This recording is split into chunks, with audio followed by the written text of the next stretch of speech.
आगरा में कांग्रेस नेता देवेंद्र कुमार चिल्लू का अमर्यादित बयान। देश के प्रधानमंत्री नरेंद्र मोदी पर कांग्रेस नेता ने दिया अमर्यादित बयान। कलेक्ट्रेट के अंदर प्रदर्शन के दौरान बोले कांग्रेस नेता देवेंद्र चिल्लू, जैसे कोई भांग खा लेता हो या भांग के नशे में होता हो। तो ऐसे देश के प्रधानमंत्री ने आधी रात को लॉकडाउन लागू कर दिया। जीएसटी, लॉकडाउन, बेरोजगारी और नोटबंदी के विरोध प्रदर्शन में कर रही है कांग्रेस।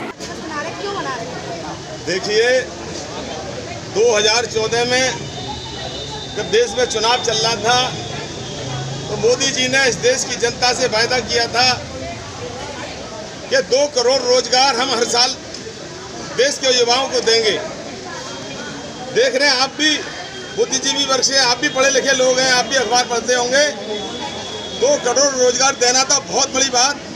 उनके कार्यकाल में करीब 14 करोड़ लोगों की नौकरियां जा चुकी हैं। कई सरकारी संस्थान बिक चुके हैं। किसी तरह सरकारी बीएसएनएल, भारत पेट्रोलियम, तमाम ऐसे संस्थानों के कर्मचारियों को सेवानिवृत्त कर दिया गया है। सरकार 50 साल में राज्य कर्मचारियों को रिटायरमेंट करने की योजना बना रही है, जिससे वो लोग आज टेंशन में आ गए हैं, दहशत में आ गए हैं। उन लोगों के बीपी बढ़ गए हैं। ये उत्तर प्रदेश की सरकार, योगी जी ने कहा कि जो भर्तियां होगी 5 साल की संविदा पे होगी।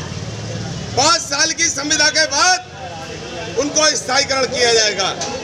5 साल तक उन कर्मचारियों का इतना उत्पीड़न होगा, चाहे उनसे घर में झाड़ू लगवाया जाए, चाहे घर के बर्तन मजवाए जाएं, जो भी कुछ करवाना होगा।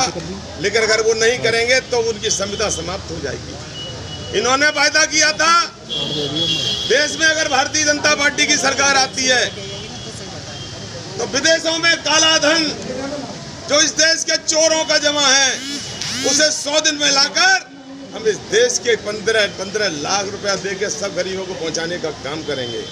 कहां गई वो लिस्ट? कहां गए वो 100 दिन? जब नोटबंदी लागू हुई तो इन्होंने कहा था, देश की जनता से मैं 50 दिन मांगता हूं। अगर 50 दिन में व्यवस्था ना सुधरे तो मुझे जिस चौराहे पे फांसी पे लटका देना। जीएसटी से छोटे धंधे, उद्योग धंधे, व्यापार बर्बाद कर दिए। कोरोना जब आया, कोई नीति नहीं, कोई नियम नहीं। आधी रात को जैसे कोई भांग खा लेता हो, भांग के नशे में बोल देता हो, आधी रात को उन्होंने घोषणा कर दी। कल से लॉकडाउन की घोषणा की जाती है।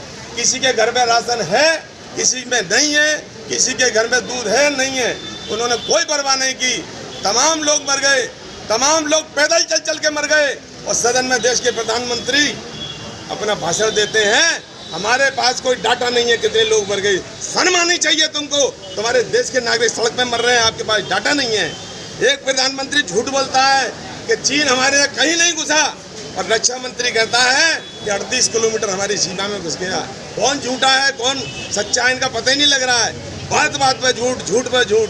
ये उत्तर प्रदेश और देश की सरकार ना तो महंगाई को कमजोर कर पा रही है, जीडीपी के हालात आपके सामने हैं, बेरोजगारी के हालात आपके सामने हैं, क्राइम आपके सामने हैं, और जो लोग, गुजराती लोग देश से पैसा लेके भागे थे, वो आपके सामने हैं। आज हमारी संसद यदि सुरक्षित है, नई संसद बनाने की क्या जरूरत पड़ रही है? उस पैसे से इस देश के किसानों का कर्जा माफ हो सकता है। उस पैसे से इस देश के स्कूल के बच्चों की फीस माफ हो सकती है। उस पैसे से इस देश के बिजली के बिल माफ हो सकते हैं। बेरोजगारों को भत्ता मिल सकता है। ऐसी योजना बनाकर ये देश को बर्बादी की ओर ले जा रहे हैं। और जब तक कांग्रेस है, जिस तरीके से अंग्रेजों का जब शासन चल रहा था, कांग्रेस ने आगे बढ़ के उनको पीछे धकेल